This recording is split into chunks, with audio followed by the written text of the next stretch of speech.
of you. As Senior has mentioned, this is our last session, and I would be very curious to know what the last few sessions, especially, were for all of you, because I know that they were some of them were pretty heavy topics, and I know that they were taught by some wonderful people as well. My session was actually supposed to be a little bit earlier. You were supposed to end with end of life care and spirituality, but thanks to all of you for being accommodating, and thanks to the tech team for making all the necessary arrangements. Okay, so I'm going to be talking to you today about grief and bereavement. And like Senior has said, please, wherever possible, keep your cameras on, because it really lends to the sense of community learning and participation, especially at a time like this when that is difficult to come by. And this is a topic that can be a little bit, I have to place some disclaimers. This is a topic that I find that can be a little bit triggering for a few people, especially in the wake of the pandemic, when most people around us have experienced loss and bereavement. So I will say that, and that's been my experience, having taught the subject for a few years now. It's been particularly delicate territory to navigate in the last few months, especially because of the personal experiences people might have. If at any point any part of this class is difficult, you can send me a private message on the chat, and we will address it, or in a way that is appropriate.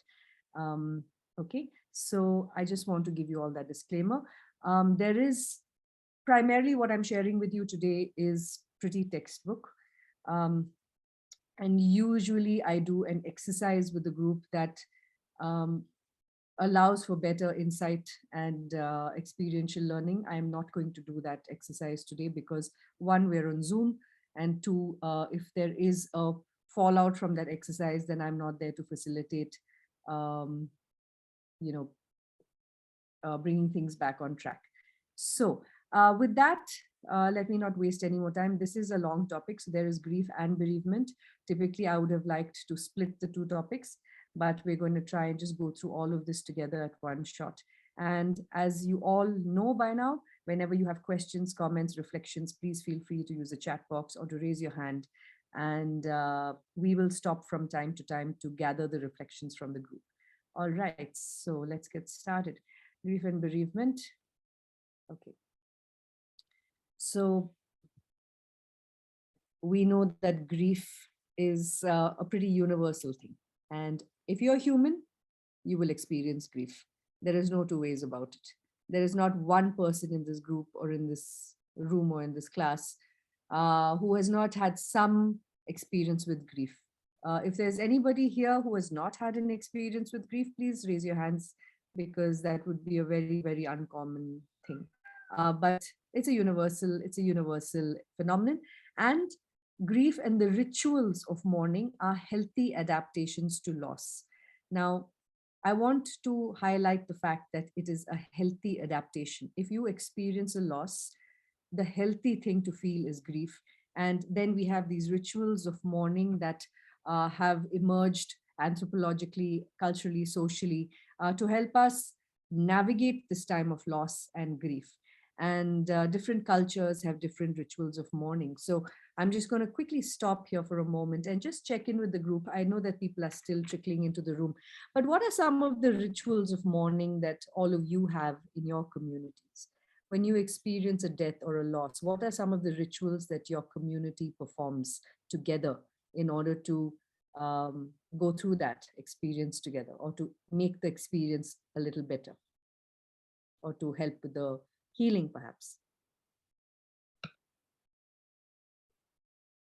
Feel free to use the chat box as well. Okay, so I'm going to repeat the question for those of you who are logging in. All of us have experienced grief in some form or the other.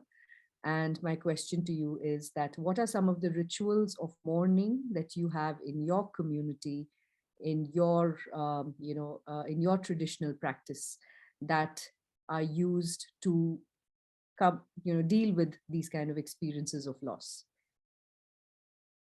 Okay, so I'll give you an example. I'm Nepali and we have lots of rituals. And there are several rituals around prayer ceremonies. Of course, we have the 4th day and the 13th day pujas and all of that. But we also have a lot of rituals around food, where on one day we will make all the favorite food of the person who has passed away and offer it either to the very poor, or even sometimes in some cases they're offered to other creatures like crows or like stray dogs or things like that, basically somebody who would benefit from that kind of food. So that is a ritual of mourning that we go through, and it allows us to, through cooking the favorite food of the person who has died, also celebrate them in some way. And there is a joy in putting that food together. There is a lot of remembrance that comes up around that, and there are lots of memories that come up around it as well. So yes, Ira says group praying. What else?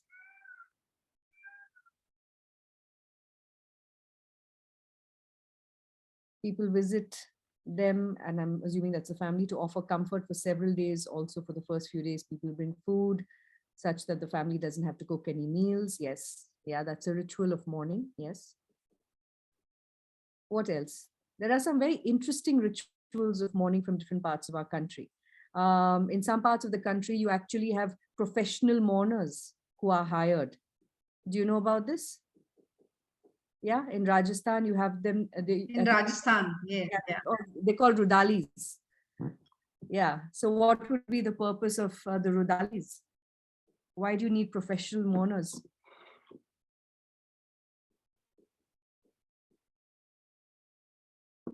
Is it perhaps to normalize and to give permission to other people as well to grieve and cry? Yeah, not everybody is comfortable crying in front of other people. So anyway, there are the memorial service after 40 days. And I find this quite interesting that across different religious belief systems, across different faiths, you have some things are very much in common. The 40th day is something that a lot of us have in common. And the food, the aspects around food, the aspects around praying, on which day people get together and pray as a community. I know in the Jewish faith, you have something called sitting Shiva, where the family sits for extended periods of time, and or a certain specific amount of time, and the family is cared for by the community. Anyway, so these are rituals of mourning, and these are fairly universal. So all of us in different ways or forms have different rituals of mourning that allow us to navigate the process of grief. The rituals of mourning also allow us to appropriately show our emotions, and to also, they give us permission to process these emotions and to go through certain acts and tasks, which and room is created for that, space is created for that. Okay, 40 days and night prayer at home, correct? Absolutely. Okay, so coming back. So grief and its rituals of mourning are healthy adaptations to loss. Okay, so this begs the question then, that what is loss? And what is it that we lose that warrants this kind of grief? Is it only death? But in the course of, because this is a palliative care program, I'm going to link it back to serious health related suffering and illness. And I want you to think about what are some of the losses that people might experience in the illness journey. So we're going to talk about loss now. What are some of the losses that people experience in the course of illness? And I don't mean just for the patient. So patient as well as the family. What are some of the losses that are experienced over this journey? So please feel free to unmute yourselves. Please start using the chat box. I would really appreciate participation from the group. This is the last session, so you don't have to worry about us bugging you to put things in the chat box after this. So what is financial losses, relations, support? Yes, self-respect, dignity. Yeah. What else? Hitting all the right notes. What else? What else do we lose? Now, suppose you are sick. What are some of the things you would lose as somebody who has a serious illness? A sense of security. So Purnima, I'm assuming what the other side of that is to lose your independence is what makes you dependent. Loss of family bonds in some cases, freedom, the power to power over your own life, control, your identity in society. Yeah, I think we've got it all. So The losses are tremendous, and decision-making capacity, which is also very, very important. Decision-making is associated with autonomy, a sense of autonomy. Okay, so these are the losses that people experience in the process of going through serious health-related suffering. Identity and customary roles, like some of you have said. If I get diagnosed with cancer, suddenly I'm not a palliative care expert or a policy advocate or whatever other role that I might have. I'm a cancer patient. That becomes my foremost identity, usually. And even in the family, you're seen as the patient, you're seen as a care recipient, you're seen as somebody who's in the receiving end of that care and all the decision making. And customary roles like I could be a mother, I could be a teacher, I could be the person in the family that actually problem solves. I might be the person in the family who manages conflict within the family between other people, other family members. And all of those customary roles and identities get lost because suddenly I'm the patient, and that becomes my foremost identity and my foremost role. Um, I have often heard of especially young mothers and young parents who are sick, saying stuff like, I don't even know what my child packs in their lunchbox anymore. I used to be the one who used to decide what they will eat, what shampoo they use, etc., etc. But now I don't even know any of that because somebody else does it. My husband does it, or my sister comes and does it, or we have a nanny who does it. I'm not involved in their lives anymore. So that also really hurts when you are no longer a part of somebody else's life in the way that you were before you got sick. Um, Physical function, the ability to just move around by yourself. One of you mentioned dependence, right? The loss of independence. The loss of independence has to do with losing the ability to physically function. Maybe you lose mobility, maybe you lose your ability, your energy, maybe you lose your strength, maybe you lose your cognitive ability, and therefore also with that comes other issues. So physical function declining as a result of illness is a major loss that a lot of people experience. And with that loss of physical function are associated several other losses. Okay. Relationships. Some of you said the loss of relationships. Can we just spend a few minutes here? Why would we lose relationships when we get sick? Why would we lose relationships when we get sick? Shall I speak, ma'am? Please, Mannat. So, 14 years back, my father had an MI. He was a healthy 40-year-old man. And the day he died, he was with my mom, and he practically died on my mom's shoulder. So from that time itself, our relatives started blaming my mother that you poisoned him, and because of you, we lost him. And it's been 14 years. We have lost touch with the family now from my father's side of the family. So I think that takes a huge cost on relationship. Definitely, it's different in palliative care, but I think when we talk about loss, this is one major thing that I have personally experienced. I'm very sorry you had that experience, Mannat. I'm really sorry. I can't imagine how difficult it must have been. But you're right. You're right. This happens more often than it should. I mean, it should never happen actually. But the fact is that very often caregivers are blamed for not doing their best when that's not the truth. The truth is they're doing their very, very best. They couldn't be doing better than they are doing, and getting blamed for that. And even stuff like, blaming somebody because of, maybe superstition. There are so many ways in which those things manifest. And I'm really sorry that your family went through this and because of which you've lost relationships. Thank you for sharing that with us. Other ways in which also relationships are lost is especially if it's a very disfiguring kind of disease and the person does not want to be social, right? I'm thinking of head and neck cancers also in particular here, when there's a lot of disfigurement, there's a lot of foul smell, there's all those kinds of things, which is very humiliating and difficult for the patient. And sometimes they don't want to be seen like that. They don't want to be seen in that state. So they sort of withdraw, and neighbors and friends might make attempts a few times saying, no, it's, we would really like to see you. But after being sent away, say 4 or 5 times, then people also stop making the effort. And slowly relationships like that just fade and disappear.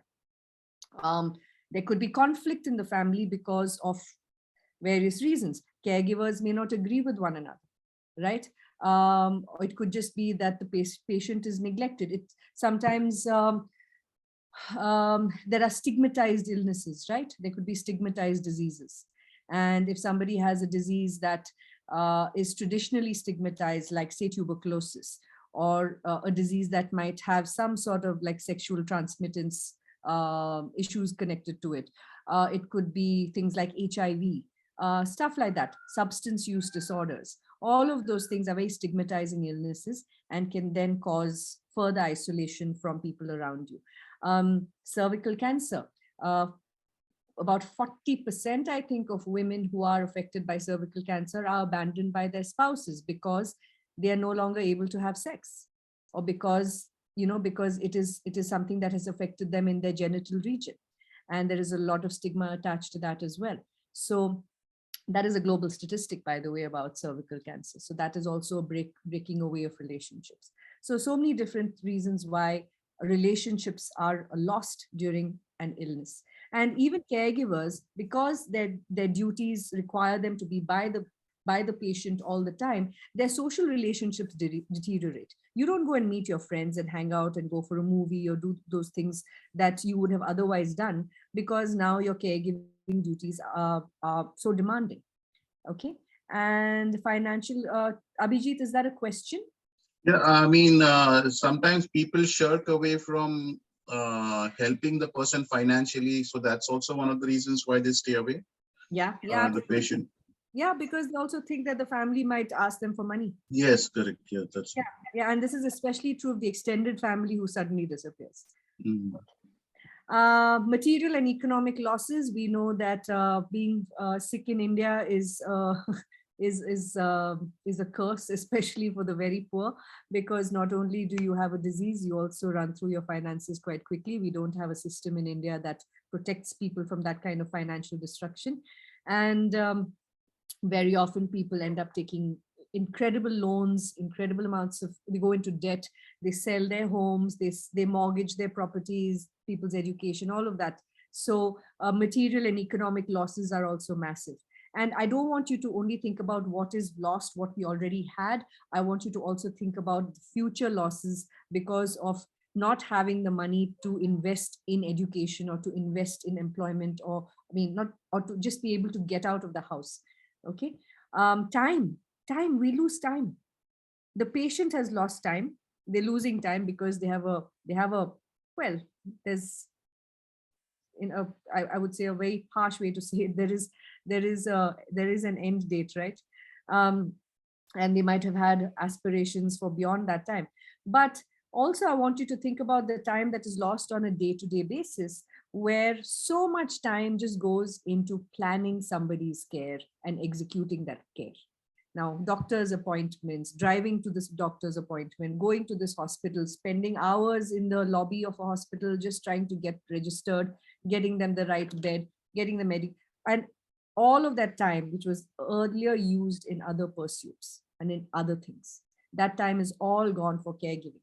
Now, there is something called direct care, which is the care that I directly impart to you in terms of giving you a bath, making sure you're taking your medicine, all of those things. That's direct care. There is indirect care. Me going to the bank on your behalf, me doing your grocery shopping for you, those kind of things, making sure that your children are going to school and attending PTA meetings on your behalf. So that is indirect care. So care that I do directly for you versus indirect care. So there's a lot of time that is lost for both the patient as well as the caregiver. So that is a big one. And it's on a very, very day-to-day basis, as well as in the long term. Opportunities to study, to study further, opportunities to have maybe, to get married, have children, opportunities to attend somebody's graduation, opportunity to attend someone's wedding, so many different things. Those opportunities also lost. Plans. I have plans that I'm going to, opportunities are plans are kind of tied to one another. And if you think about, like for me, the most classic example is COVID. So what plans did all of you have in 2019? And how many of those plans were you able to fulfill in 2020, 2021? So serious illness, maybe you were affected by it, maybe you were not. but it has derailed the plans of the world. And so having a disease in the family also derails those plans. I might have had plans to travel or to go abroad or to go study or to get married or to, so many different things, but all of those plans are now nothing. They don't mean anything anymore. So loss of plans. Some of you talked about dignity and decision making. And decision making, like I said, is directly linked to autonomy, my ability to determine things for myself, what I want, what is good for me, according to my values and preferences. And if I'm the patient, everybody else makes decisions for me and about me. And if I'm the caregiver, I also feel the pressure from other family members, from my uncles, from my aunts, from my friends, from my neighbor who's a doctor. Everybody has a say in my in what I should be doing and what I shouldn't be doing. And therefore, I don't even actually have control over my own life, whether I'm the patient or the caregiver. I don't have full control. Everything depends on the trajectory of the illness. Everything depends on the opinion of the doctor. Everything depends on the kind of ability I have to provide that care. And nothing, practically nothing is in my control anymore. And finally, dignity. And dignity is one of the biggest and most poignant losses that people experience in the course of the illness trajectory, because suddenly you're a patient, right? So if you have to be examined in front of 10 medical students, you will be examined in front of 10 medical students. If you have to have a catheter changed in front of a whole team, you have to have a catheter changed in front of a whole team. And dignity is so much more than that, right? Dignity is your, what makes you you, what gives you a sense of self-respect and pride and self-esteem. All of those things are affected by illness. If I have lost my identity, my customary role, if I've lost all my money and my finances, if I've lost my home, so many different things, my dignity is also affected. Yeah. Okay. And sorry, the last thing is a functioning member, somebody in the family that has been an essential part of the family unit and is now no longer able to perform that role. We lose somebody who's very, very important. It could be the breadwinner in the family. It could be the nurturer in the family. If it is a child, it could be the person who brought us so much joy and is now just sick all the time, right? So loss of a functioning member. All right. Now, I want you to also remember that grief is a total human experience. It is not just an emotional experience, right? And what do I mean by this? Is that grief is experienced in every one of these domains: physical, cognitive, spiritual, emotional, and social. How do we experience grief physically? I'm going to ask you, where do you feel grief in your body when you are sad? Is there a part of your body in which you feel the sadness, in which you feel the grief?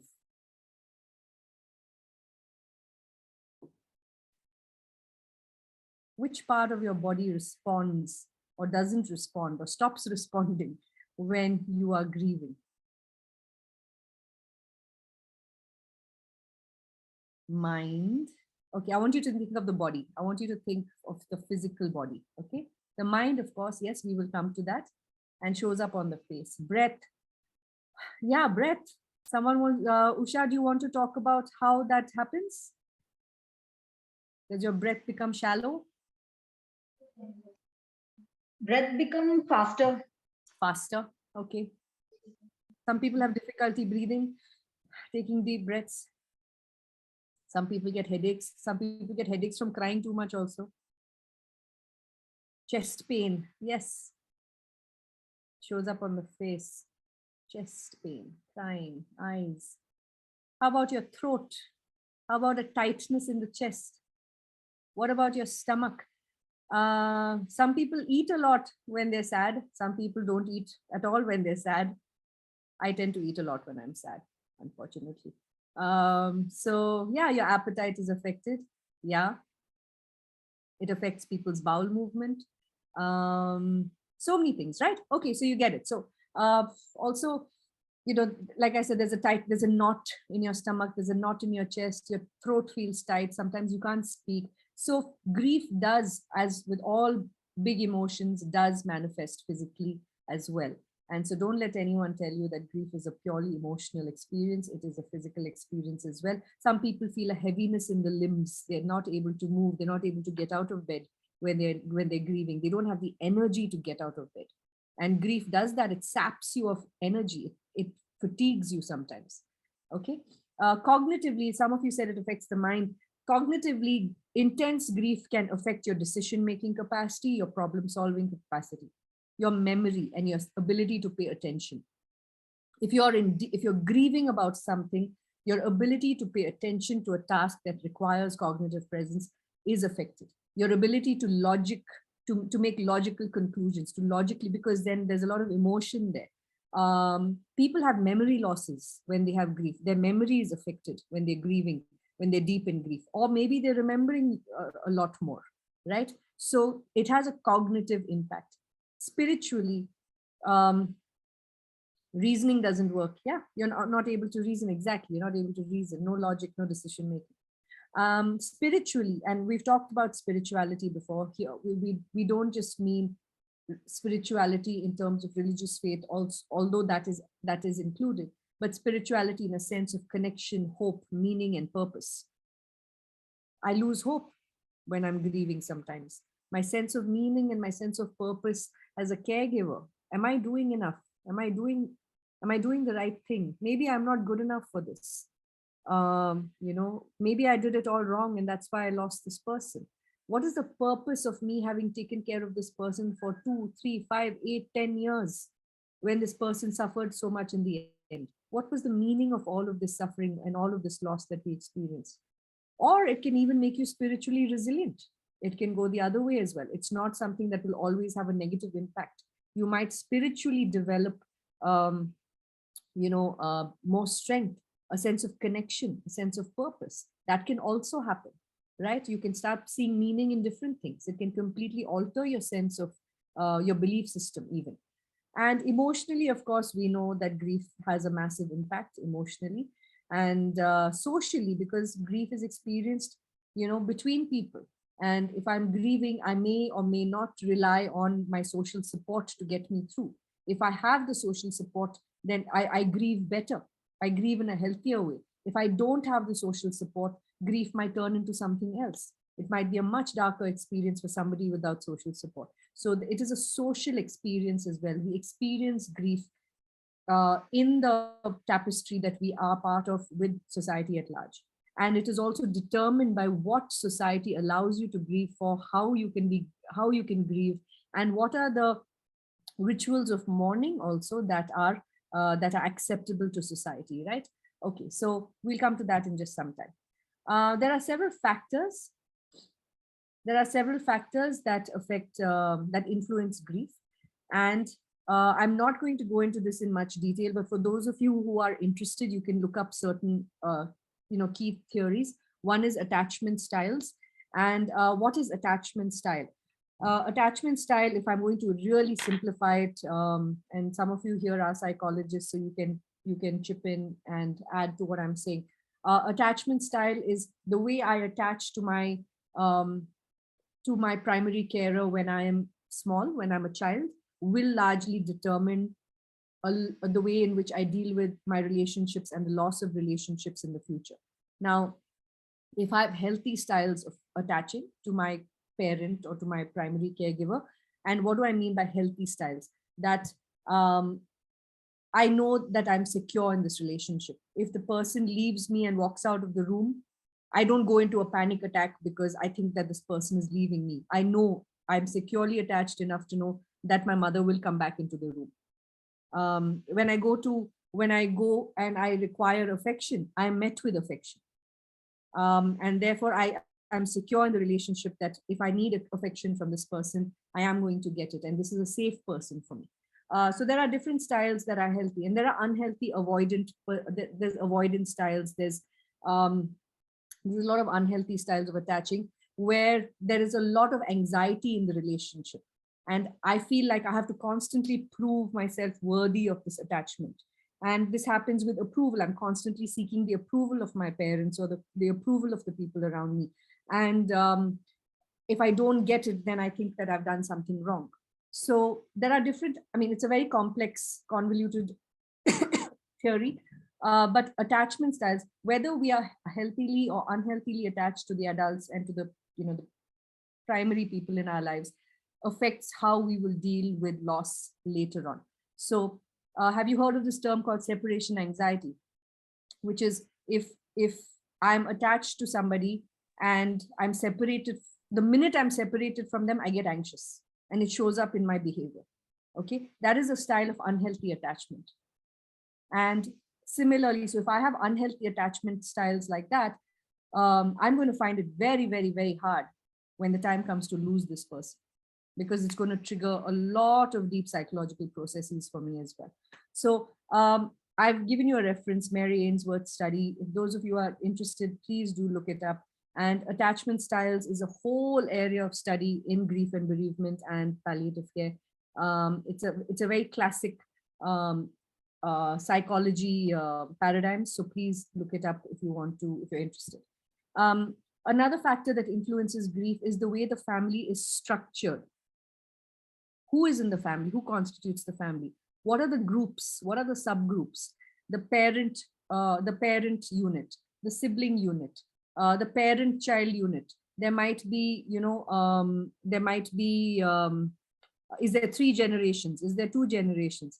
What are the boundaries? When I say boundaries, is everybody in everybody's business all the time? Or is there healthy respect between individuals? Do parents and children have very clear boundaries? That, okay, this is where the adults will make the decisions, but this is where we want the children involved. Or is this going to be a place where anyone can come up and say anything and, it's a free for all? Or is there only one person who is just on top of the food chain and everything has to go through that one person and nobody else has power over that person? How flexible is the family? Are they able to adapt to a crisis? And sorry, I think I've said this before, that if a family was dysfunctional before a crisis hits, it is likely that the dysfunction will get worse. So if the family was conflicted in terms of the way they communicated with each other and stuff before the crisis hit, the crisis is not going to suddenly make them a very cohesive family. The fault lines are going to be bigger. And that's what shows up in sorry, family dynamics, which is very often demonstrated by communication patterns within the family. Who talks to whom? Who is allowed to talk to whom? Who makes decisions? Who is consulted? Is there respect in the opinion of other people? Is age a factor? Okay, sorry, one moment.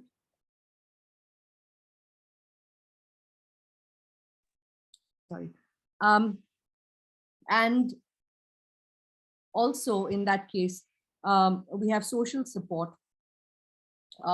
Is it a family that is engaged with their social network? As a family, do they have healthy relationships with society and with their social structure and social support groups? Now, if you look at it, I've gone to a very individual level with attachment style. Each of us has different attachment styles. That's very individualistic. Even 2 siblings in the same family may have very, very different attachment styles. Okay, so it's a very individual thing.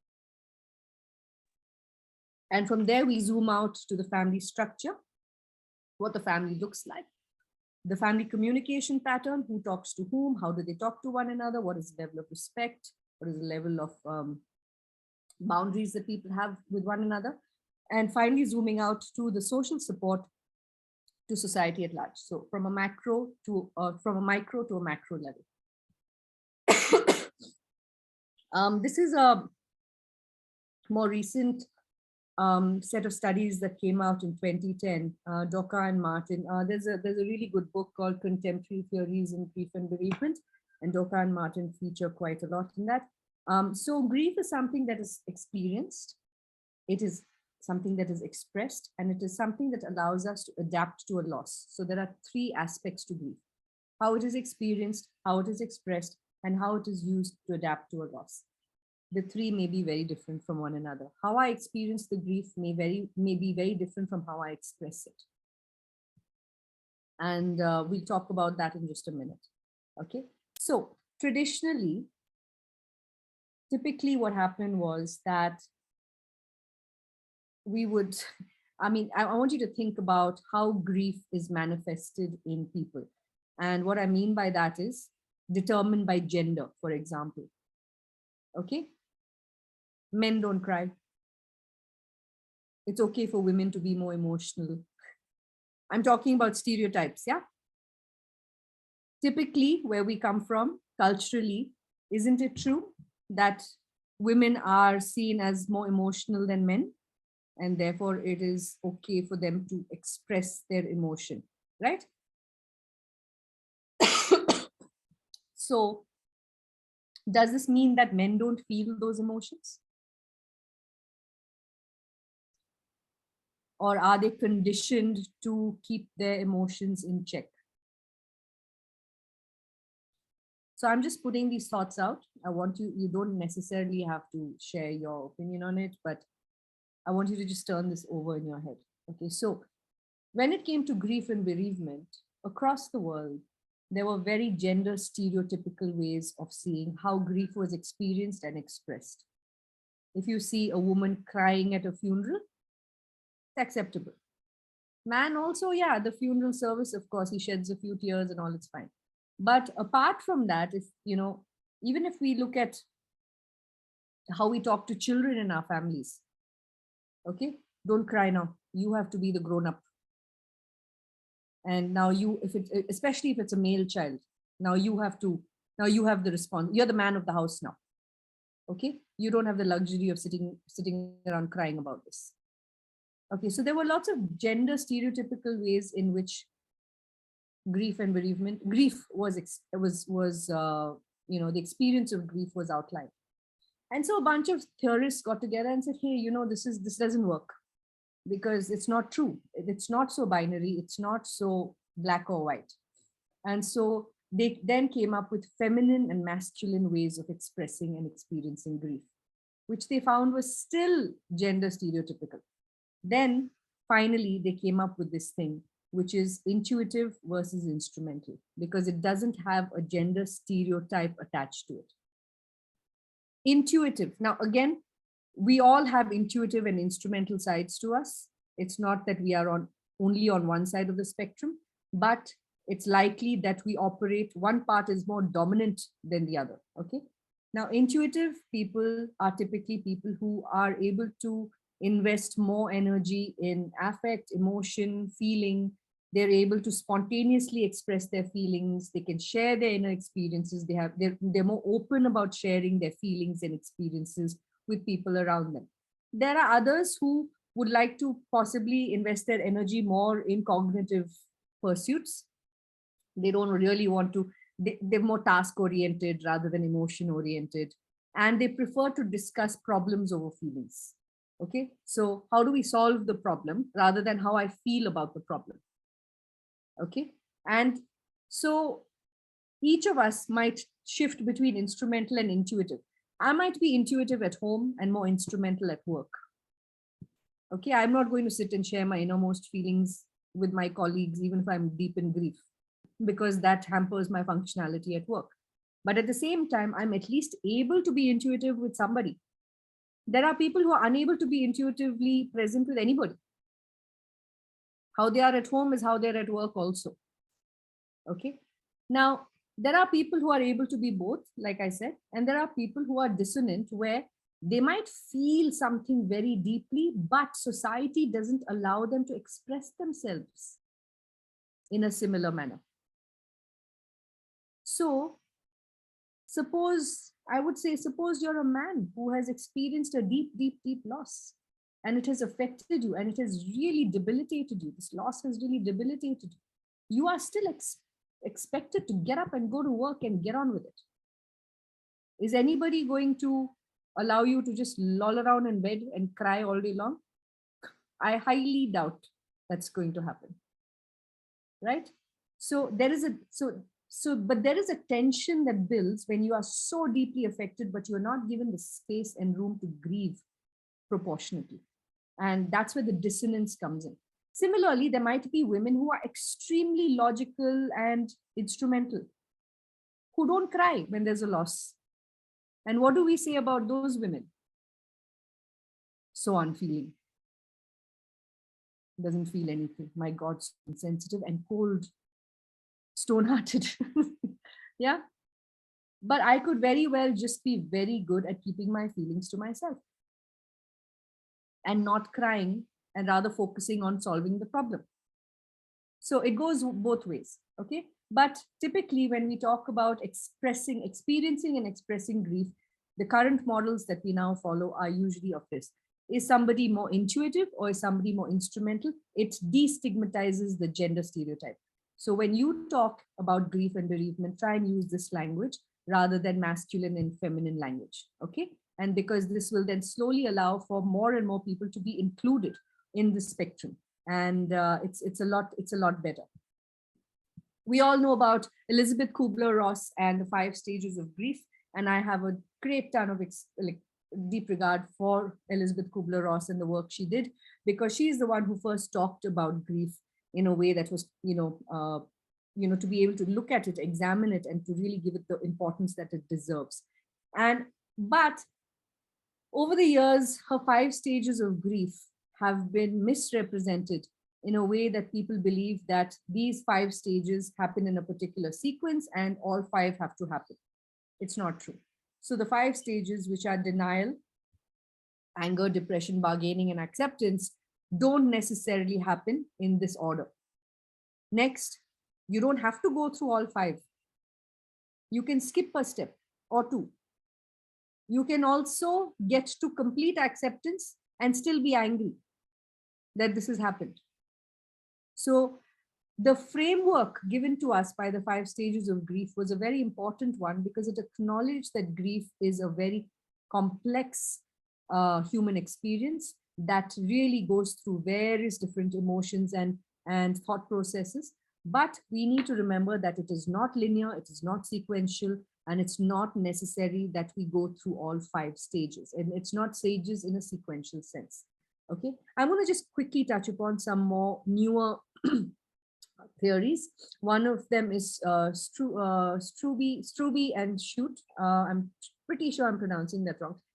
Where in 1999, they said grief as a 2-dimensional process has 2 aspects to it. It has a loss orientation and a restoration orientation. Loss orientation means just dealing with the distress of losing somebody, losing someone, and just dealing with that loss. And restoration is to focus on re-engaging with life. So when we lose someone or something, we have to, there's a part of us that is dealing with the loss, and there's a part of us that has to re-engage with life, because we can't just be stuck here. And very often we oscillate between the 2. And this is considered normal. So there could be days when I just need to sit and, experience my grief and not be functional. And this is usually closer to the time of bereavement, or when we're really in the thick of it.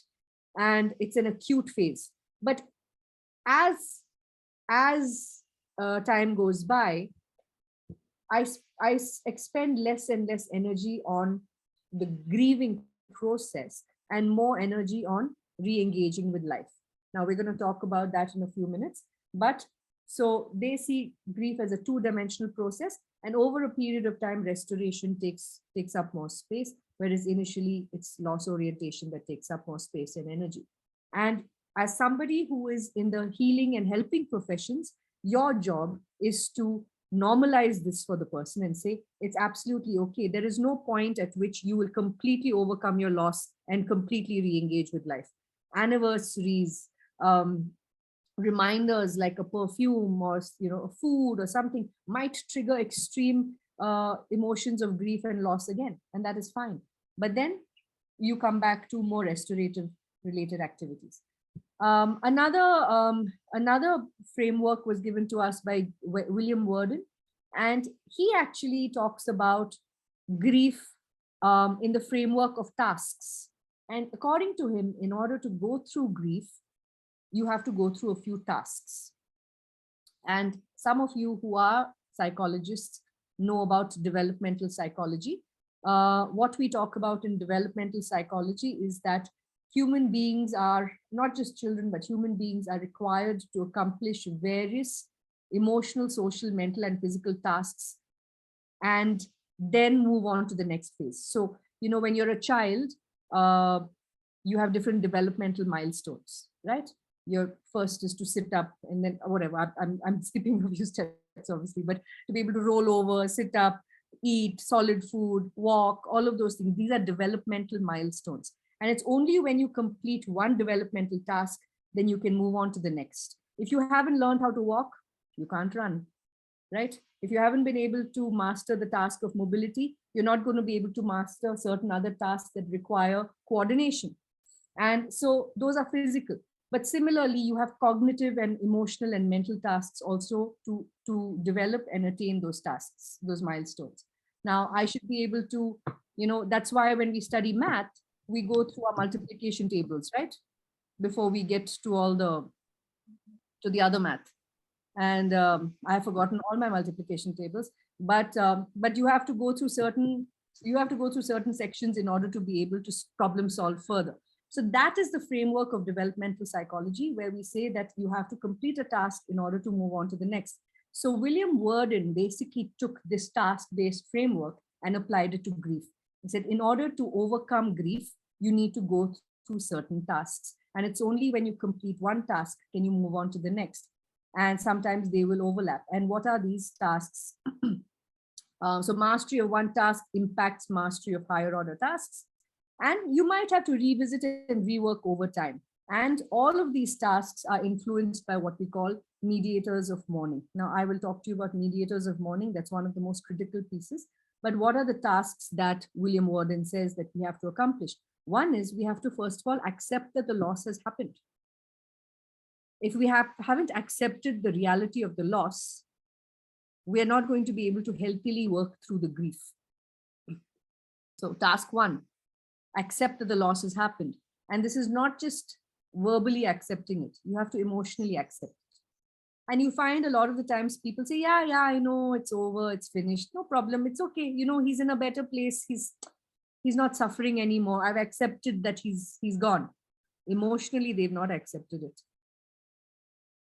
There is a lot of guilt. There is a lot of anger. There might be a lot of other stuff going on. So I might verbally accept that it has happened. I have emotionally not accepted it. And this is also demonstrated in other ways, where for years, they won't clean out the cupboard of the person who has died. The room that person stayed in stays exactly like that, like a shrine. So have you heard of those kind of things happening? So that is a sign that the loss is not fully accepted. Now, I'm not saying that if a mother wants to keep her child's room the way it was, it's a wrong thing, no. But you have to work through that eventually for the loss to be completely accepted. And some people don't accept it, but how do we channelize it? We can channelize it into other ways. You can keep the memory of someone alive, and I'll talk to you about that. But accept the reality of the loss. And once you accept that, yes, this person is not coming back, the loss is final, or even the fact that I've lost a limb, I'm not going to get the use of my legs back. I have to transition to a wheelchair. It's only then will you transition to a wheelchair. If you never accept that you've lost the use of your lower limbs, are you going to accept a wheelchair? You're not. We've had a lot of children who've had different illnesses. And I remember very clearly 2 of these children who've been in our care for a very long time. Both of them had juvenile rheumatoid arthritis. And the mother used to carry the older boy around. I told you about this family, I think. And there came a point where we realized that this boy he's reached a point of no return. He's not going to be mobile again unless he has a surgery, which doesn't make sense at the age of 13 because he's still growing, right? So to change his joints or whatever else, it's probably a better thing to do it when he's much older. But as of now, there is no way this child is going to get up and walk again.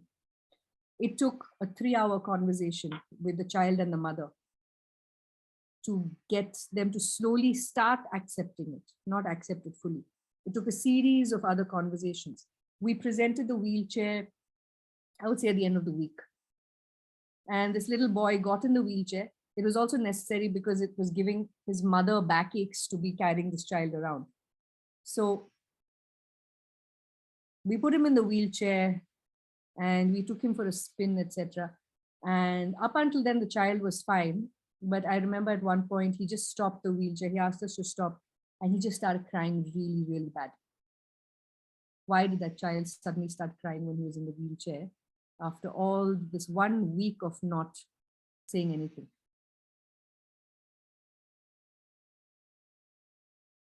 It's because it's when he was put in that wheelchair that the reality of the loss of his limbs really hit him. That he knew that this was a semi-permanent state. But it was only once that was accepted that the child was then open to further physiotherapy and, then learning how to use the wheelchair, then understanding that his house has to be adapted to the wheelchair. So it had to happen like that. But that's what I mean by certain tasks being accomplished. Yeah. So accepting the reality of the loss, working through the grief, then we were able to work through the grief of that. And that is applicable again to any sort of scenario where loss has happened. Once you start working through the pain of grief, then you start adjusting to an environment where the loss exists or the deceased is missing, right? And now I have to adapt around this loss. Now, this person is no longer there. What were the roles that this person fulfilled that now needed filling? Who's going to do it? What am I going to take up of these tasks? Okay, so my loved one has died. He was the one who handled all the finances. I have to accept that he's not coming back before I learn the ropes of that. Now that is also adjusting to the environment where this person is no longer there. And finally, emotionally and spiritually relocating the deceased and re-engaging with life. Now this is coming from, like, I would say that the first two are loss orientation and the last two are restoration orientation. So it's just a different way of looking at it. But what do I mean by emotionally and spiritually relocating the deceased? Okay, I'll give you an example. Or let me just actually say this. When we lose a person, does our relationship with them end? I can see some heads shaking in the negative. Okay, when somebody dies, does our relationship with them end? No. Okay, we agree, no. How does it continue? If it doesn't end, how does it go on? How do you continue a relationship with somebody? Memories, conversations, what else?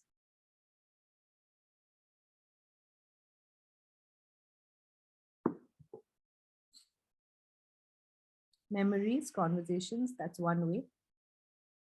How else? Emotionally still connected, yes.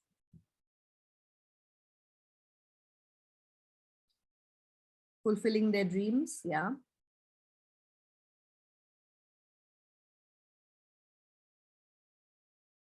Their roles. Yeah, and also legacy. Now, suppose a young person has died. Very often we hear of stories of people sponsoring something in their name, right? A scholarship, a memorial, an award, something. That is also a way of keeping somebody's legacy alive and of relocating that energy, saying, so I'm going to encourage a student to do well so that they get a scholarship and get a further education in the name of this person that has meant so much to me. So in that way, this person is still essentially touching somebody's life. We're keeping them spiritually and emotionally relocated to a new place, but it's a continuing bond. And every time a student goes to school in the name of the scholarship that I created in this person's name, it means something good has happened. So there are various ways. It could be that every year you have a certain ritual that you do in their name, right? We have so many people whose family members we have looked after, who have died with us. And quite often in Pallium India, you will get a note from the HR saying, please don't bring any lunch tomorrow because lunch is sponsored. And it's usually sponsored, it's always sponsored by the family member of somebody who we've taken care of. So that is also a gesture in the name of somebody who has passed on. Now, in my own, in our own lives, we might, we might have another relationship where, like someone said, conversations. I might say, God, if I've lost my mother, I might think, what would my mother say to me to do right now? I'm in this terrible fix. I have to make this decision. And I really miss her, but what would my mother say to me? So I imagine what my mother would have said to me. So that's also a relationship that I'm carrying on. Emotionally and spiritually relocating somebody, this is what I mean. So once that is done, and then that person is a healthy part of your life, they're there. You when you pray, you talk to them. When you think of all the good things about them, you start something in their name, whatever else. So they have a place which is a relatively calm, peaceful, joyful place in your life, and you carry on with the rest of your life. So there are different ways in which people are relocated emotionally and spiritually, but that is when Warren believes that the task is completed. Okay, so that's the task to be tackled. Very, very important. So I'm just going to go through this just as a summary, that a human attachment is a developmental task also, by the way. How we attach ourselves to people is a developmental task, and how we handle separation from attachment figures can result in either growth or pathology. If I'm healthily attached to somebody, when I separate from them, it can lead to my growth, or it can lead to me getting stuck in a pathological state. Now, I want to just talk about something called mediators of mourning, and this is very, very important. When we are now, I'm sharing this with you purely from the perspective of all of you going out there to wanting to help people going through experiences like this, right? So I can tell you about all the grief frameworks and theories, but what are some of the practical ways in which you can help somebody experiencing grief? And one of the most practical ways is looking at this, the mediators of mourning. No two people will ever experience grief in the same way, even if the circumstances are similar. Two young college-going women, both their mothers have cancer, both the mothers die after 2 years. Is their grief the same? It's not the same. Circumstances might be similar, but grief is very, very individual. And how do we know what the individual aspect of that grief is? That is what your mediators of mourning are going to tell you. First and foremost, the questions that you need to answer for yourself. Please remember, these are not questions you might necessarily ask directly. These are also observations that come up over a period of time through your interaction with this person. One, who died? Who is it who died? Relative, parent, spouse, sibling, friend, acquaintance? Who died? What is the nature of your attachment to this person? I was very attached. All my decisions I made with this person's input. I never made any decision without this person getting involved. This person was my guide. This person was my mentor. This person and I had a very conflicted relationship. Please remember, it could also be a negative attachment. We had a very conflicted relationship. No matter what I did, it was not good enough for him or her. He was my greatest critic, but he forced me to excel. That was my relationship with this person, nature of attachment. What type of death was it? Was it a peaceful death? Was it a painful death? What is an expected death? Was it unexpected? Was it sudden? Was it prolonged? Was it alone in a hospital, or was it at home, surrounded by loved ones? What type of death did the person experience? Okay. How does this loss impact my sense of self? My greatest cheerleader has died. I don't know how I'm going to go through life without this person supporting me.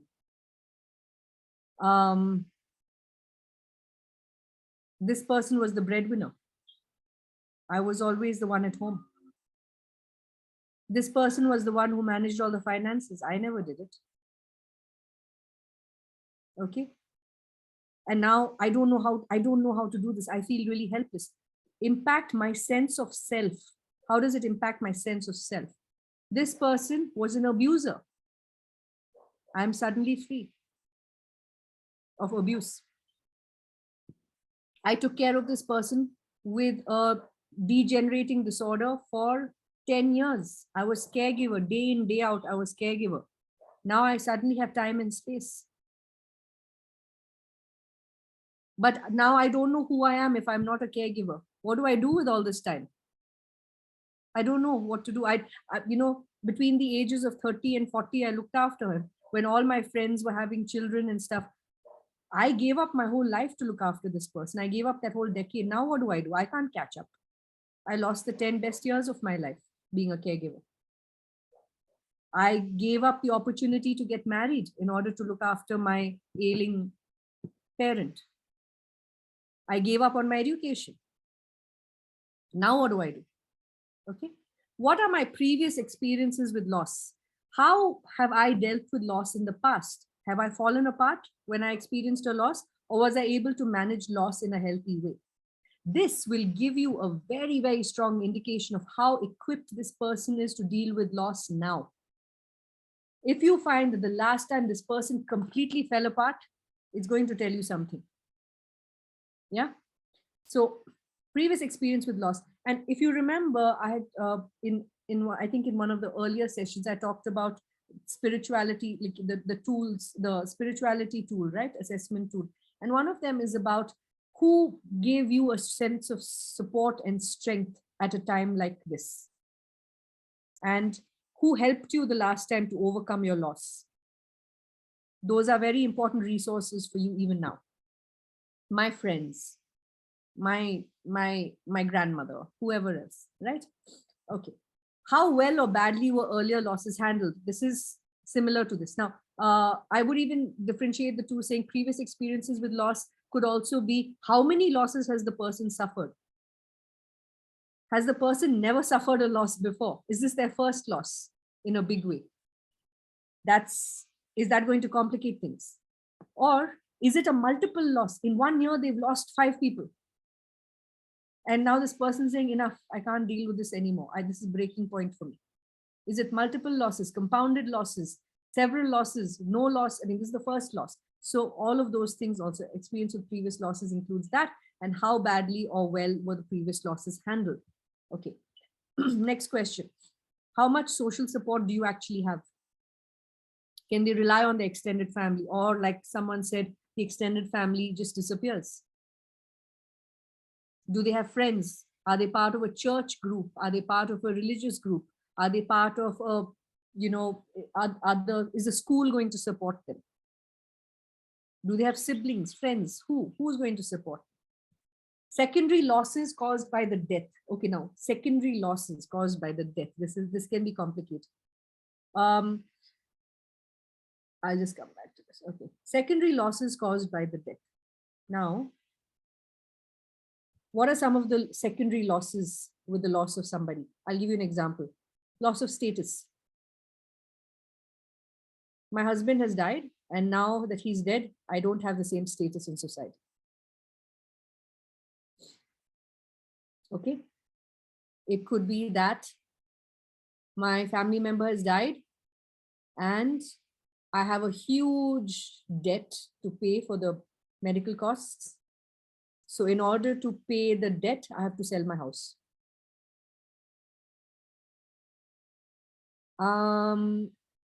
Secondary losses could also mean that a functioning member, right? I don't know how I suddenly have to understand what is the schedule of payment for my EMIs. I never took care of that. It was always the other person who did it. Now I have to sit and figure this out. Now I don't know how do I do this? Right. So this is, again, this could be the impact on my sense of self as well as secondary losses. Secondary losses can also be like if you look at it in a bigger picture, suppose a couple loses a child. Sometimes their relationship gets affected negatively. Yeah. So what are the secondary losses that emerge as a result of this particular loss? Okay. Now, a counselor cannot help people with tasks of mourning without a thorough understanding of mediators of mourning. You cannot help anybody if you don't have answers to these questions. So this is what is going to differentiate every single person that you talk to. Okay. And it's in answering these questions that you will find the priority in terms of what needs to be given priority and attention. What are your resources at hand? Who can you call upon in their social circles? What is their source of strength? All of these clues you will get from answering these questions. So this mediators of mourning is very, very important for you. And please remember that grief and loss don't exist in a vacuum. An individual is part of a family. Even if they are estranged from the family, there is an impact, and the family is part of a larger community. Okay. There is something called anticipatory grief, and this is something that's very important for us to remember, that grief is not just something that is felt after somebody's death, but it can be felt in advance of it as well. And it is felt in anticipation of a future harmful occurrence. If I know that somebody I love has a terminal illness, my grief is already started. I don't have to wait till after the person dies to feel grief. My grief begins even when they are alive. It begins from their diagnosis.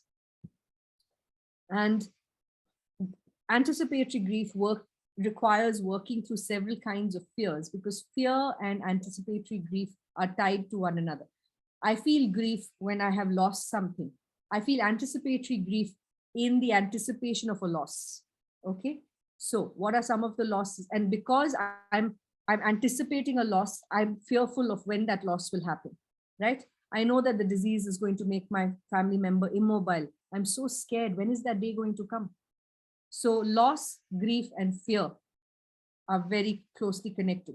And if you have to work with somebody who's going through anticipatory grief, understand what is causing the fear. What is the fear behind the grief? Okay. Fear of the unknown. I don't know what's going to happen. I don't know what's going to happen.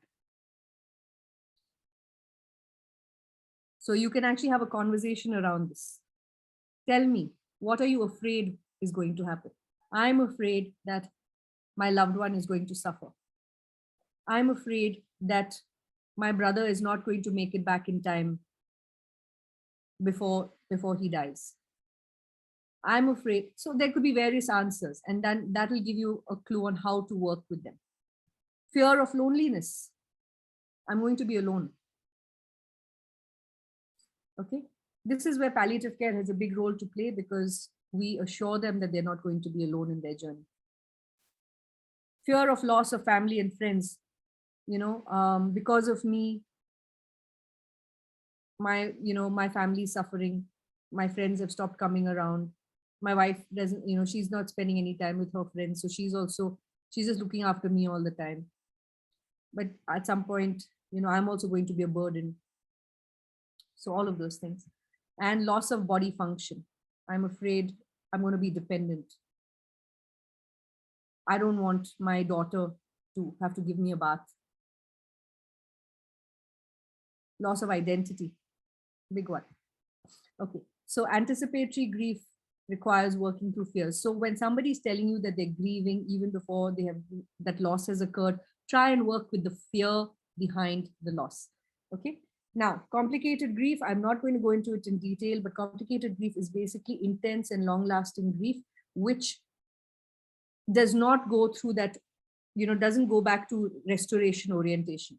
It stays in a place where it is heavy, it overpowers the person and the ability to function, and it just stays like that. There is no getting out of it. And it's basically, it dominates and overshadows life.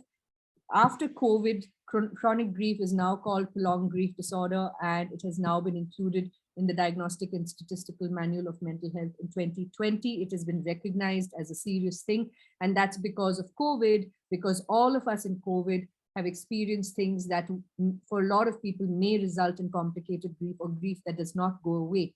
And why? Because complicated grief is defined by three things: the nature of the relationship with the deceased person, of course, whether the person is really close to you, the circumstances of the death, and the events that occurred after the death. So if you look at it through a COVID lens, a lot of people lost people that they were close to. the circumstances were horrific. They suddenly developed symptoms. They were taken away to a hospital and they were never seen again. And there was no closure. There was no, being close to people. And after that, we didn't even have the regular rituals of mourning. We could not give them the funerals and the memorials that they deserve because of COVID. And so, even that coming together as a community to grieve the passing of someone, we weren't able to do. So these are prime factors for complicated grief. And therefore, we believe that after COVID, there is this quiet pandemic of complicated grief that does exist around the world. And experts have recognized that, and they now call it prolonged grief disorder. And it is there in the Diagnostic and Statistical Manual of Mental Health Disorders. Okay, and a particular kind of grief I want to talk to you about, which is very poignant, is disenfranchised grief. I know it's a mouthful. It took me a while to pronounce that correctly. Disenfranchised grief. Disenfranchised grief is basically grief that is considered unacceptable by others. Grief that is considered unacceptable by others. I'm going to ask you a question. What kind of grief would be unacceptable by others? What kind of grief would be unacceptable? What kind of grief would you not accept in somebody else?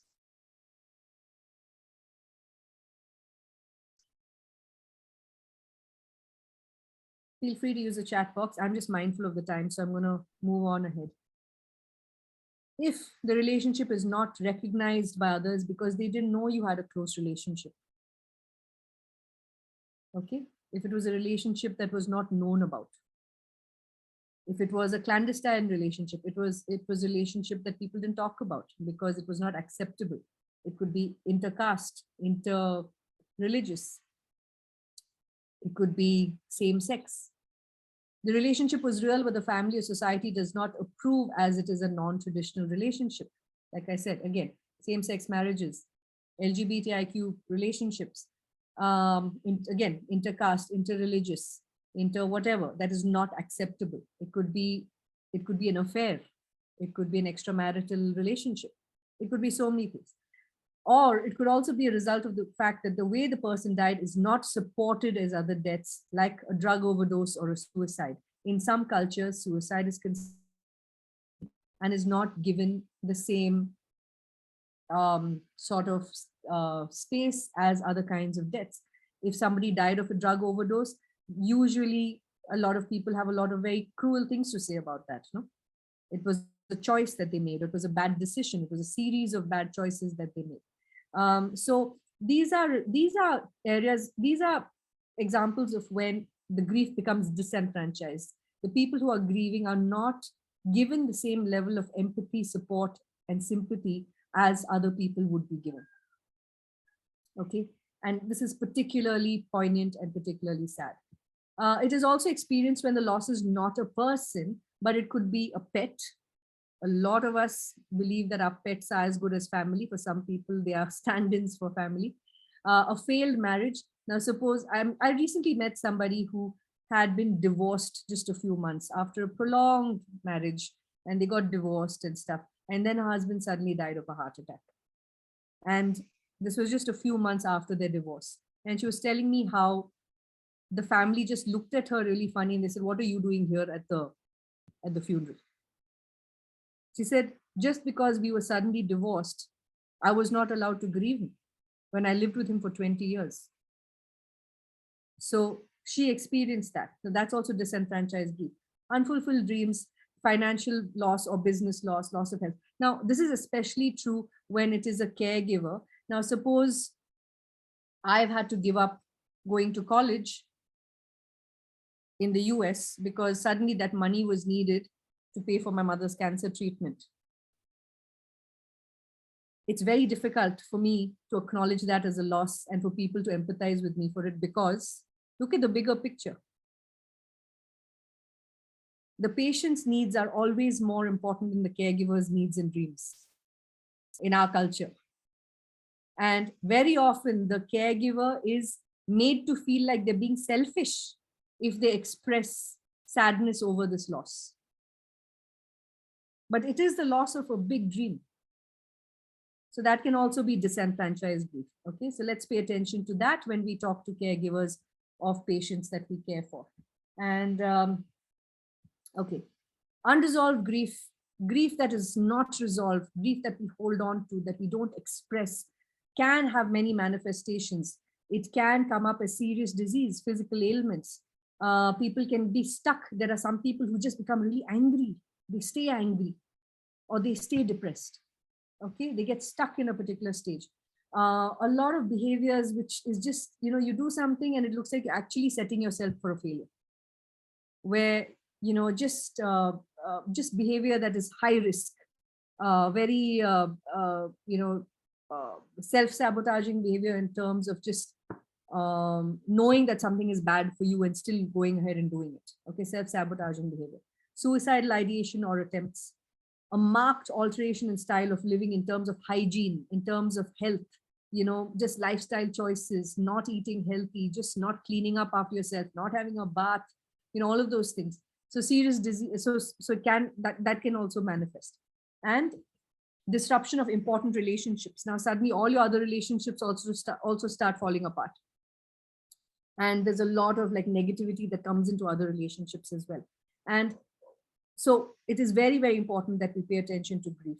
And these are just some, I'll be sharing this slide deck with you. So these are just some tools which are verified tools that can be used to assess grief in different. Please be mindful that these are Western tools and are not completely adapted to the Indian context. So you will have to use your discretion for that.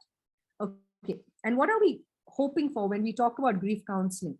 We want, one, to ensure that the person accepts the reality of the loss, and this has to be done very, very gently. I don't mean by this, I don't mean to say, hey, I'm going to prove to you that this person is dead. That's not what we're doing. Okay, but at the same time, very gently working with them to make them realize that the loss is real, it is permanent, and we need to move on from here.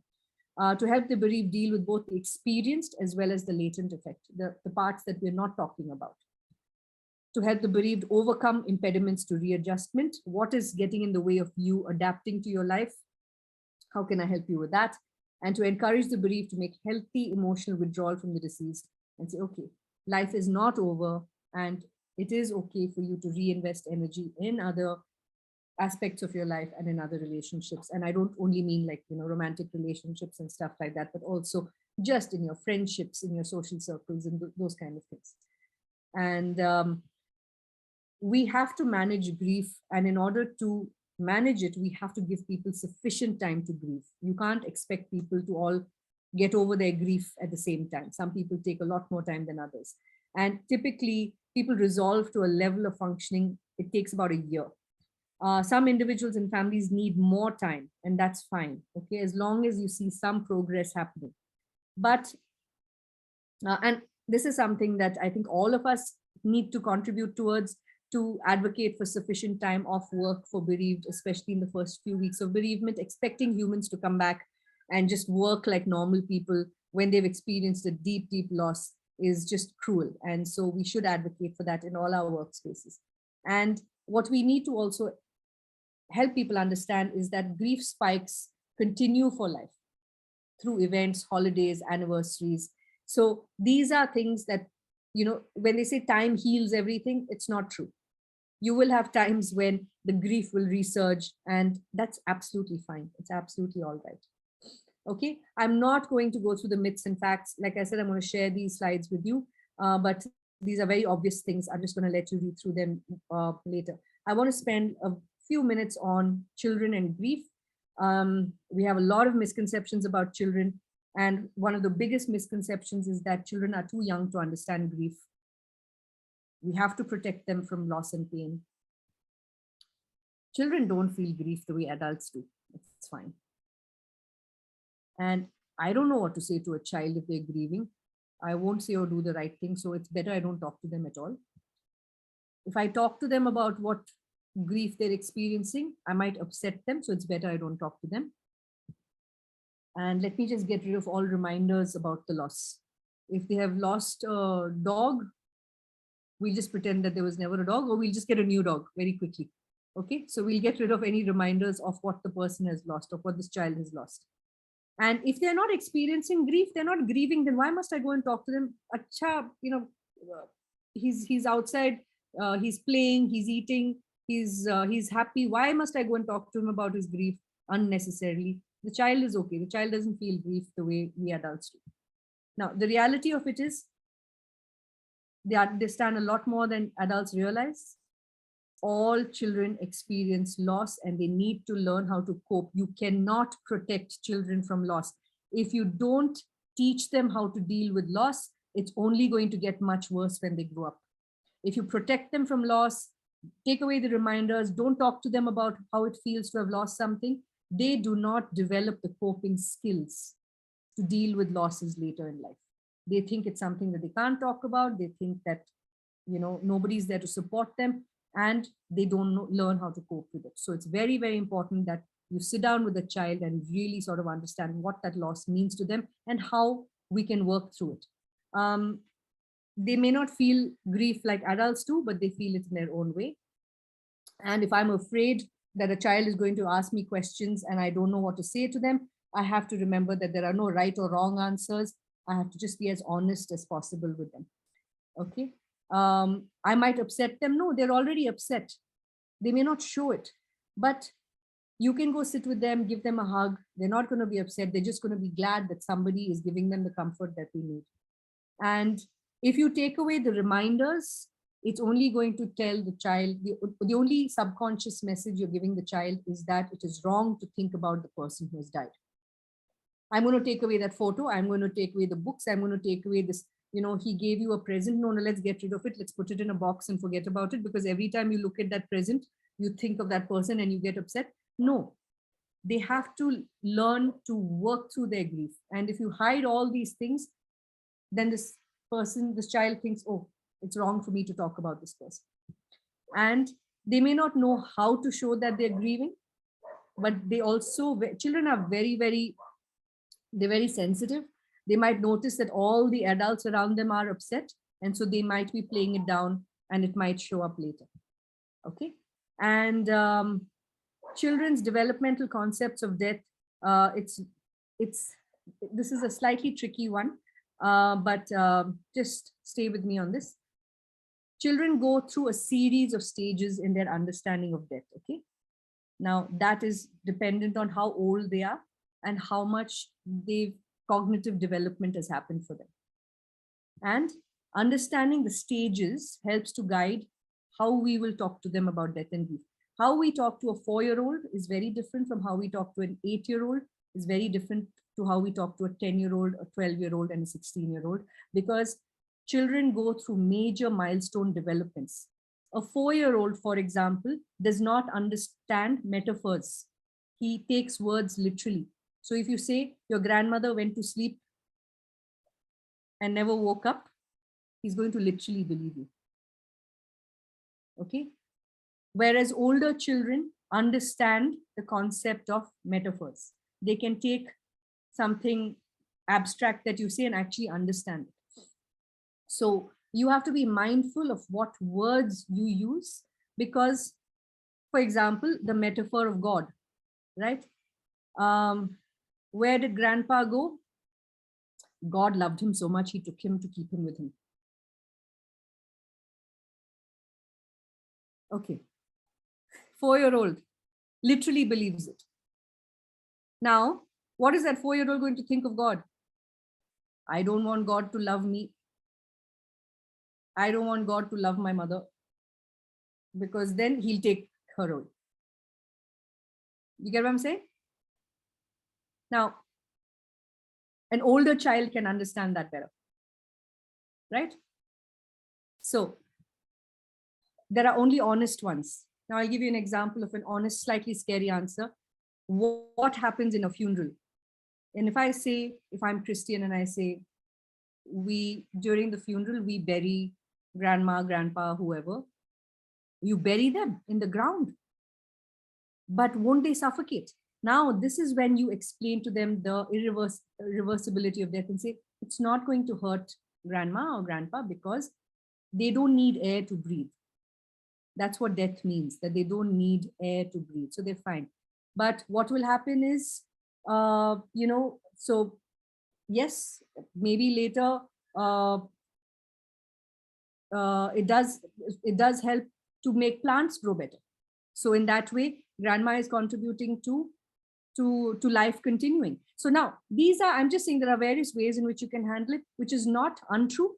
At the same time, it's not scary in that sense. Okay. So there's a lot of literature out there to talk about this. I'm not going to get into it right now.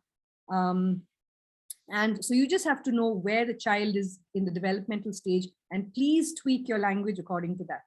And this is a picture from one of our clinics, children's clinics. There was this young child who, whenever he was anxious, he wanted to come and hold hands.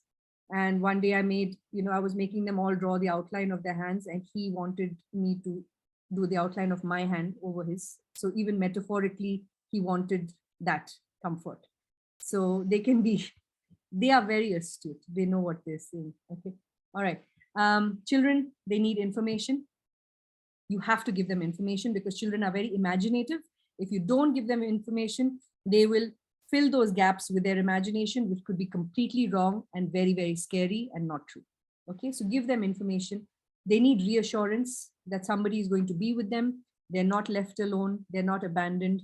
And now that something bad has happened, it's not that more people will die. No, they need reassurance that they are safe and there are other caring adults around them. And they need to be given the space to express their feelings in a way that they are comfortable expressing their feelings. Okay, this is an algorithm that I'll share with you. There are 3 things you need to remember, and this has to do with information, reassurance, and expression of feelings. Children will try to create order. Okay, so they will fill gaps. They will try to create order out of disorder. So when information is withheld from children, they will fill the gap in their understanding with their own version of reality, made up of fantasy and half-truth, which can be even more damaging. Okay. For example, your sister went to sleep and didn't wake up may lead to the fear of going to sleep. Action point is find out what the child understands and believes about death or loss. What does it mean to you that this person has gone? Okay, what have you understood from it? The child has a sense of ego sense. Every child believes that they are the center of the universe. It's not a selfish thing. That's just what a child thinks. They only know the world in relation to them. So whatever it is that is happening in the world, they somehow think that they are the reason for it. So they might think that it's their fault that someone has died. It's because they didn't. Mama used to tell me to eat dinner all the time, and she said, if I don't eat, then something bad will happen. And now look, something bad has happened. It's because I didn't eat my dinner on time when I was told to eat on time. Something even as silly as that. Okay. Children connect all events to themselves and may believe they are somehow linked to them or even caused by them. They will blame their thoughts and actions, leading to guilt, self-blame, self-punishment, and anger. So please explore what the event or loss means to the child and reassure them that it is not their fault that something bad has happened. The third thing is every child has a fear of abandonment, and illness and death really triggers this fear in children. What you need to do is reassure them that things will remain stable and they are safe, that there are other people around them who will love them. Okay. And I'm just going to take a quick, I think I'm going to take the permission of this group. I'm sorry, I'm overshooting. This is a very vast topic. I request 10 minutes longer. If everybody's okay with it, we will quickly go through bereavement and finish it off. Senia, are you okay with it? It's okay, ma'am. Please go on. Okay. All right. Okay, great. Fine. Finally, we're going to talk about bereavement. Bereavement is a period of, bereavement is the actual event of the death. Okay. Please remember that bereavement is the actual event of the death and what comes after. And it's a period of intense suffering. And this is the time when there is impaired relationships because people are so mired in their grief. This is a time that is associated with elevated risk to mental health morbidity and mortality. And 10 to 20% of people have a difficult time integrating the loss adapting to the loss. Okay. Now, following the death, there are three broad phases, okay? There is immediate loss of the person. There are the secondary losses that happen as in terms of role, and also, you know, suddenly the doctors are gone, the palliative care team is gone, and there are also these other secondary losses that the caregiver is going through. And then there are further losses that the person suddenly comes to terms with, that, okay, like I said, I gave up on this in order to look after this person. Now everything is over. Now what? So each of these stages requires adjusting and adapting. Okay. So this is where a lot of the real intense work begins for the palliative care team, especially when the bereavement has not gone well. What are some of the emotions that are felt at bereavement? Of course, there is sadness. There could also be anger. There could be a lot of anger that people feel. It could be anger at the healthcare system. It could be anger towards a particular caregiver. It could be anger towards the person who has died. There is a lot to be said about anger towards the person who has actually died. We don't talk about it because it's not considered acceptable, but sometimes there's anger towards the person who has died. There could be numbness. I don't feel anything. There could be panic and anxiety. Okay, now what do I do? Now what do I do? There could be relief. Again, something that we don't talk about a lot, because we're not supposed to say that we're relieved that someone died, no? But very often, I've heard this so often. I have felt this myself. When my mother died at the end of 2 years of intense suffering, I felt relief that she had died. I felt relief that her suffering was over. And it's okay. Now, but the thing is, relief is usually quickly followed by guilt. Okay. And that's guilt. So there could be guilt. I didn't do enough. There could be guilt, like Mannat was sharing with us, guilt that other people force you to feel. So many different things. It could be guilt that maybe I should have gone to the hospital sooner. It could be so many different things, right? But now you have the time and space to really think about it, and all of these emotions come to the forefront. And of all of these, anger is a particularly difficult emotion because social attitudes do not encourage people to express anger, at least not in positive ways. And it is also a very difficult emotion to express, and it's a powerful emotion. So it's very, very difficult to really control it and to express it in a way that is measured. And many cope with anger without expressing it. They just keep it inside. And especially, we are not allowed to express it against somebody who is sick or against somebody who has died. And what happens is that when we don't express that anger, it does manifest in a whole bunch of other ways, in hurt feelings, in silent grudges, guilt, disproportionate overreaction to other stimulus, impaired social behaviors, functioning, social withdrawal, depression, apathy, and low self-esteem. All of these things can be an outcome of not expressing some anger that you may have felt. Now, think of people who have been in abusive relationships and then have had to become caregivers to that person. Think of people who are basically caregivers who get treated badly. Think about the fact that somebody has spent months and years looking after somebody, and then at the end of it, the person has died, left a will saying nothing, leaving nothing to the person who actually did all the caregiving. Very common scenario in our country. Okay, so I do all the work, I do all the caring, and then I'm not even thanked for it. I'm not even shown anything for it. And in fact, I'm almost, left out at the end of it.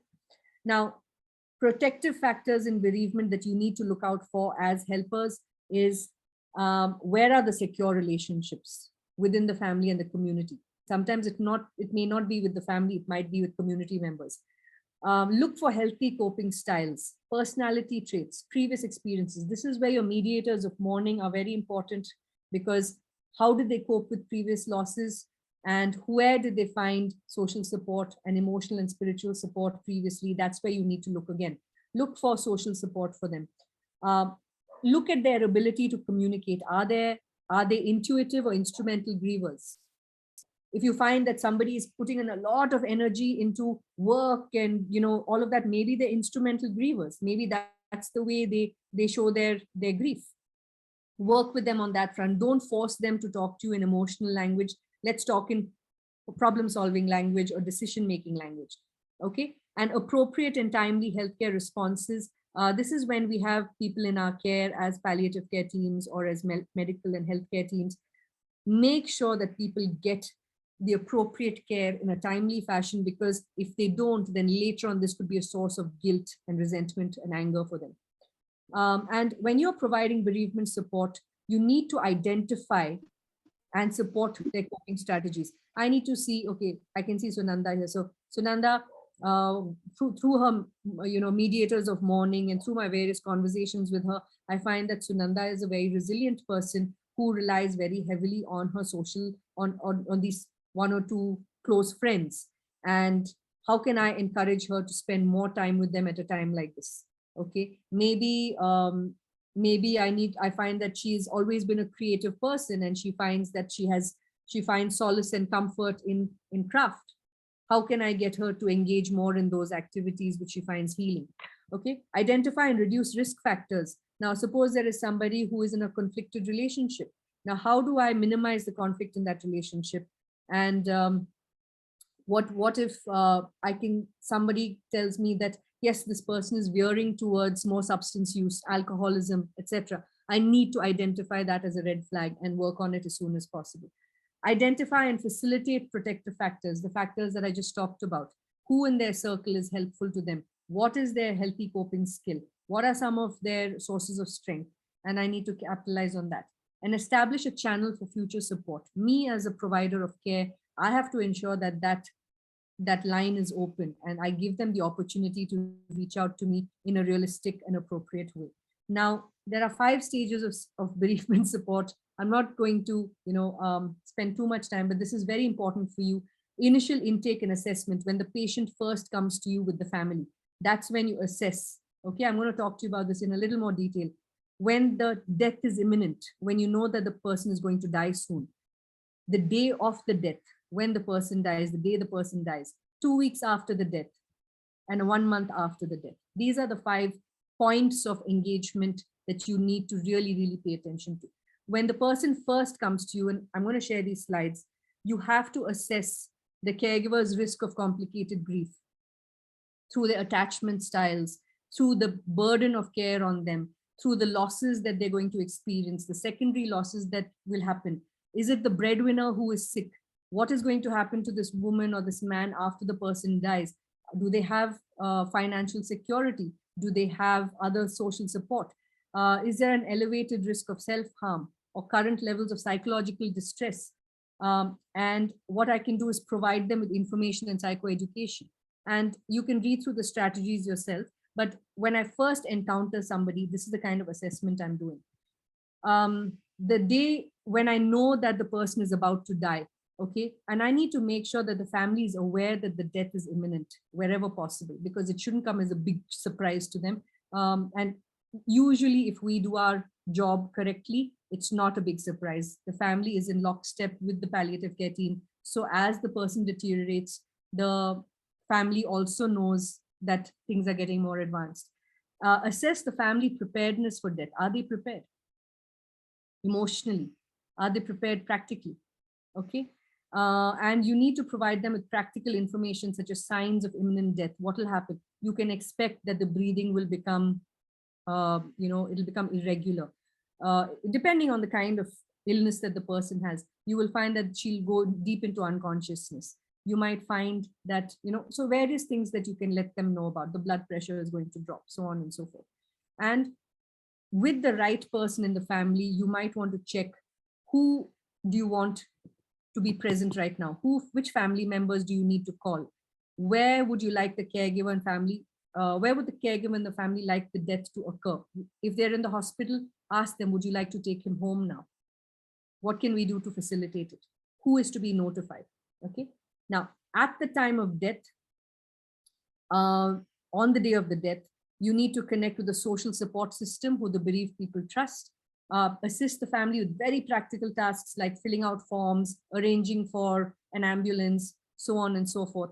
And if one member from from your team can be with the family until they leave the hospital premises. It can make a big difference to the family that they're not left alone at any point in time. There's always someone there to assist them, and try and make sure that a medical person who has been connected to the care can be made available to them to ask to answer any questions that they might have had at that time. And after that, 2 weeks after the death, we typically, what do we do with families at this point? We inquire about rituals and ceremonies. Where did the funeral happen? Was this person able to come? Inquire about the family members. How is your mother doing? Assess functionality and level of engagement. How are you doing? Are you slowly getting back to your feet? Share a positive memory. A very good thing to do. Share a positive memory from the time you looked after the person. Or if you didn't know them too well, ask them to tell you about the person who has died. Tell me a little bit about your father. Tell me something that he used to do that made you smile. Offer specific practical assistance that you can follow through on.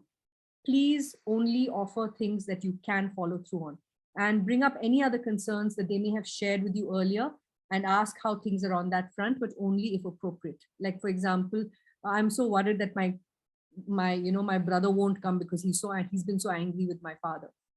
Was your brother able to come for it? Did he finally come? Okay.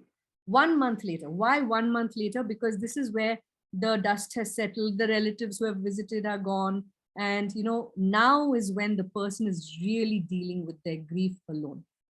And this is very, very essential that this is a time you reach out, because a lot of support is needed now when everything is quiet. Explore their physical health. How are you doing physically? Are you sleeping? Are you eating? Assess levels of social support. Not like who's there to support you. Say, so have you been going and meeting your friends? Have you been going to church? Have you started, going for those bridge games that you used to go earlier to? Ask landscape questions around plans to return to work. What are they currently struggling with? Okay, what is difficult for them? Finances, relationships. And don't shy away from addressing the deceased person by name. It's very important for us to take the name of the person who's died, because very often this is the time when they feel forgotten. And this is the time a lot of people are avoiding taking the name because they don't want to disturb or distress the person. I'm going to end with this slide.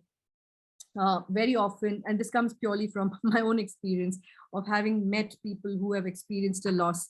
And these are some of the do's and don'ts. Please don't say, call me if you need anything. It puts extra pressure on somebody who's already dealing with so much. Instead, you can say, offer specific forms of practical support. Can I babysit your kids? Can I make you dinner? Shall I take your parents out? Can I pick up some groceries for you? Don't avoid taking the deceased person's name. Share a happy memory or an act of kindness that you have experienced. Or, like I said, if you don't know them, ask them to tell you a happy memory. Don't rush in to say something for the sake of it. Silence is a very powerful thing. Offer to sit in silence. Please don't say stuff like he or she is in a better place or that it was God's will. It can land very badly with some people. Acknowledge that the pain of losing the person is very real. And you can say things like, this must be really hard for you. I'm so sorry. Avoid comparison or telling your own story. This is very, very important. And in COVID times also, I heard, yeah, but this person there lost 3 family members. So don't diminish somebody's pain by talking about somebody else's. So these are just some tips. Like I said, we'll share the slides with you, and I'm going to just take a minute or two now to land. And since this is the last session of our FCPC, I'm sorry to have gone 15 minutes overboard. I really just want to end by saying thank you all so much for staying engaged through these 16 sessions. I see that our attrition rate has not been that bad. And thank you for your participation. I really hope that you have found these sessions to be useful and practically applicable in your work. Please stay in touch. Just because these sessions are over doesn't mean you have lost access to us. You can write to us, be in touch with us anytime you need. We're happy to provide any sort of technical, practical, or informal support to any of you in your work. So I'll stop with that. Thank you very much again for your patience, especially with me, because I've always gone over time. Thank you, Smriti ma'am. And thank you for that wonderful session, for that extra 15 minutes and extra thanks to you. And thank you all. You all of you participated well in this program. I think most of you were very interactive and very cooperative. Thank you all. Our sessions are ending today. So I have shared the feedback link. The end evaluation and post test will be shared with you soon. And our second assignment too. Thank you all. Please keep in touch. Bye-bye.